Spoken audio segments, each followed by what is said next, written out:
Gracias, mil gracias por continuar con Uno más Uno. Aquí estamos dedicándole el programa de hoy a reflexionar sobre la Constitución de la República Dominicana, proclamada un 6 de noviembre del año 1844. Y tenemos aquí a una autoridad en la materia, Juan Daniel Balcácer. Gracias. Retomando el tema de la cuestión del autoritarismo, que sí, es consustancial con el origen mismo de la República, tiene mucho que ver con lo que yo señalaba del caudillismo. El caudillismo fue ese fenómeno sociológico mediante el cual los líderes estaban más mezclados con el poder militar que con el poder civil. Generalmente, fíjate que la mayoría de los mandatarios dominicanos del siglo XIX eran generales, sí, y los que no eran militares activos se ponían el título de general. Sí, sí, por ejemplo, Juan Pablo Duarte también lo... Bueno, general Juan Pablo Duarte, que se formó en el ejército, en el servicio militar obligatorio haitiano, pero General Santana, General Báez, todos usaban... Lilis, ni se diga. Bueno, claro. Adelante. Entonces, ahí también surgió el continuismo en el ejercicio del poder. La Primera República fue caracterizada por dos mandatarios que se alternaron el poder durante 20 años. Pedro Santana y Buenaventura Báez. Hubo dos o tres, Manuel Jiménez, pero efímero, no duraban. El caudillo era el que. Después de la restauración, fíjate que en el mismo gobierno restaurador, en un periodo, un lapso de 2 años que duró la guerra, el gobierno restaurador tuvo 4 mandatarios que eran derrocados entre ellos mismos. Unos a otros. Pero esa es la gran tragedia dominicana. Claro. Los regímenes democráticos, sí, liberales, han sido efímeros. Muy efímeros. Muy efímeros, hasta Juan Bosch en el siglo pasado. Después de la restauración tuvimos el ensayo democrático de Ulises Espaillá, que duró 6 o 7 meses. Sí. Y de ahí en adelante todos los gobiernos, duraban muy poco, excepto los que estaban... Los que eran caudillos. Los que eran caudillos y estaban fundamentados en el poder militar. Por eso Lilis dura tanto tiempo. Porque Lilis, primero fue su primer gobierno duró 2 años, pero 2 años constitucionales, porque una de las reformas que se introdujeron a la Constitución de 1880, el periodo constitucional era bienal. Entonces, Lilis duró 2 años, Meriño duró 2 años, constitucionalmente cumplieron su periodo, sí, sí, de los pocos que cumplieron su periodo. Y Villini casi lo dura, pero tuvo que ceder el poder a las presiones de Lilis. Entonces Lilis desde 1887 hasta 1899 es el jefe. El líder del y Estado. Todo lo que sobreviene después de esa dictadura de Lilis es inestabilidad dentro del afán dominicano de constituirse en un Estado democrático. Eso explica las dificultades que hemos tenido para construir democracia. Claro. Y aceptar las reglas del juego de la democracia. El continuismo ha sido quizás... El continuismo autoritario. Claro, porque en el continuismo también hay una mezcla de mesianismo. Sí. El líder político se considera que solamente es él es el que puede. El que puede. Entonces y no ni hay. Se hunde el país. Y todavía hoy yo pienso que la Constitución Dominicana tiene ese inconveniente de la cuestión de la continuidad y de la reelección. Porque todas esas reformas, la mayoría de las reformas... Es para reelegirse. Era o para quitar intentar, o para poner. Es decir, la reelección ha sido el tema fundamental de las reformas constitucionales. Pero eso impacta también en el comportamiento de la sociedad en su conjunto y de todas sus estructuras. Claro. El continuismo y el autoritarismo en la familia, en la organización social, en los Sí, partidos. en todo. En todo. En todo. Tú tienes aquí personas en gremios que tienen Sí. toda una vida Toda haciendo una lo vida. Sí, que- y ahí no son que- malos, ahí no es malo. dirigen. No, Ahí no es malo. tú tienes. Sí, sí. En los partidos Y eso se políticos. refleja. Y se ve como algo normal. Sí, para lo único que el continuismo no existe es para la continuidad del Estado.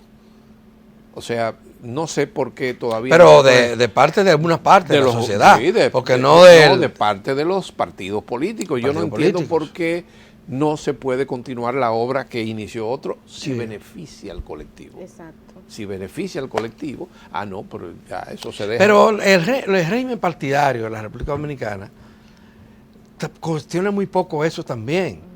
Porque aquí los partidos se forman casi siempre alrededor de una persona. Claro, claro. De una persona que se considera que Sí. sabe mucho, que es portador de los mejores intereses. Y yo fundé... Y yo fundé esto, entonces todo lo demás, claro. vamos a apoyar lo que diga contra el líder Sí, no. Sí, se heredó eso. del Y cuando se siglo cuestiona, XIX. el líder se va o lo sacan, o hay que sacarlo. O sacan lo que cuestionan. Sí. Y entonces lo que cuestionan terminan formando Otro. otra tienda aparte. Es sorprendente y la cantidad de formaciones políticas que nosotros tenemos después de la democracia. Es decir, durante la democracia, ya ha desaparecido Trujillo, que varias generaciones vivimos y crecimos viendo un solo partido, lo cual es un signo del totalitarismo, del autoritarismo. Cuando hubo el cambio hacia la democracia, bueno, qué bien que hubo esa eclosión de nuevas expresiones y formaciones políticas, pero la proliferación de tantas organizaciones, bueno, digamos que es una muestra de una democracia, de la salud de la democracia, pero hasta qué punto tantas organizaciones en un país tan pequeño Claro. pueden ser positivas, porque no hay ese acuerdo nacional. El que pierde se va o lo van. Exacto. Juan Daniel, yo quería también agregar a la conversación la Constitución del 63, Sí. la del profesor La Juan de Bosch, Bosch. para analizarla también en ese contexto histórico que es antítesis de lo que habíamos hablado, de ese caudillismo autoritario, Sí. para verla como ese documento que por el contrario proclamaba una serie de libertades y que motivó que luego en el 65 aquí hubiese una guerra civil, Claro. cuya una de sus demandas fundamentales o principales era justamente que se restaurara La el Constitución. orden constitucional de ese documento. Mira, en la historia constitucional dominicana es lamentable que se haya relegado la primera, la de San Cristóbal, se ha quedado como un referente histórico por el simple hecho del artículo 210. Pero el artículo 210 es constitucional, forma parte de la Constitución. Que le confiriera poderes extraordinarios al mandatario de turno es otra cosa. Y no estaba, como no existía un tribunal constitucional para determinar si era o no constitucional la Constitución. Hubiese sido, hubiese sido Eso es. interesante, ¿eh? Bueno, Sí, porque es que el artículo... ahora tenemos un tribunal que decide Bueno, esas cosas. precisamente, por Antes eso no. los avances. Entonces, esa constitución del nosotros hemos tenido, por eso parto desde del 6 de noviembre, está esa constitución, que el artículo 210 para muchos fue una estocada mortal.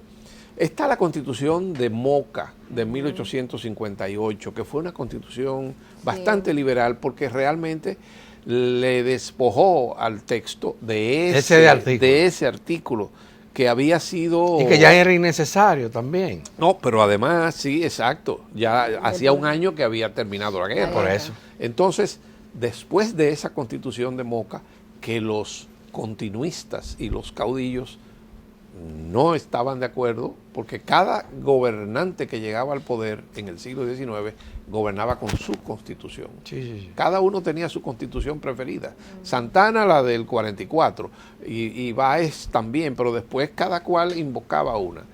Después de la constitución de Moca, que duró muy poco, Entonces, en 1908, los juristas especialistas en textos constitucionales, aquí no se le ha puesto mucha atención, pero la Constitución de 1908, en el gobierno de Ramón Cáceres, es una constitución que en el siglo XX representa un avance en términos de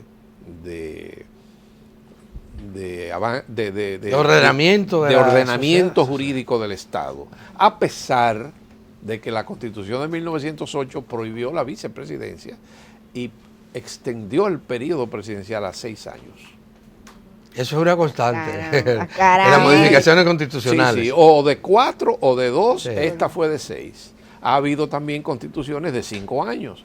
Entonces, la del 63, que es la próxima constitución después de la de 2008. Después de la de 1908, viene a ser el modelo democrático ideal en la historia constitucional dominicana, porque además se produce 2 años después de desaparecida la dictadura, en donde ahí había naturalmente una constitución muy cerrada que servía única y exclusivamente al poder del dictador. Esa constitución se ha discutido y todavía algunos tratadistas discuten si los dominicanos estábamos ya preparados para una constitución tan liberal. Y bueno, yo pienso que sí, que era cuestión de una conducción. ¿Y qué de cierto hay de que la actual constitución, en la esencia, aunque se modificó después del 2010, sí, recoge los elementos fundamentales de esa constitución del 1963? Es una constitución, a mi modo de ver, muy avanzada, la del 2010, que la modificación que se hizo en el 2015 fue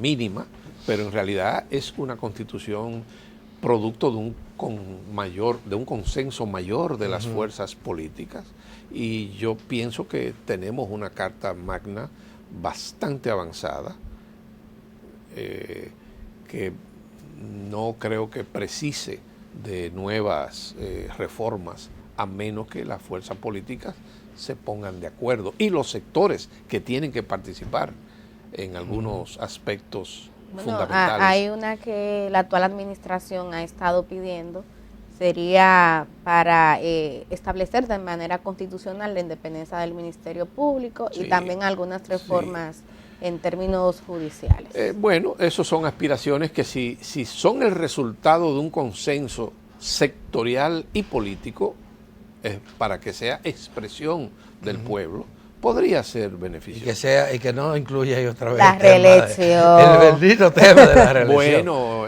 precisamente el derecho a aspirar a un periodo consecutivo. Ese continuismo que has bueno, venido el periodo alertando. consecutivo está. Ya sería otra cosa. Claro. Restaurar, por ejemplo, la posibilidad de que algunos que han sido mandatarios vuelvan. Bueno, y un caso, porque ese es un caso único. El de Danilo. Sí. Ese es un caso único nada más. Que nada más se da, yo pienso que en nuestro país, que una carta sustantiva específicamente le prohíba a un ciudadano que tal cosa. Sí. Bueno, hay que hacer una pausa. Sí, gracias. Otra pausa, así que continuaremos hablando sobre la Constitución Dominicana cuando regresemos. De la República Dominicana late un documento que ha sido la piedra angular de su identidad y soberanía, la Constitución. Desde las sombras de la historia, este texto ha emergido como el guardián de los derechos y libertades de su gente, el faro que guía el curso de la nación.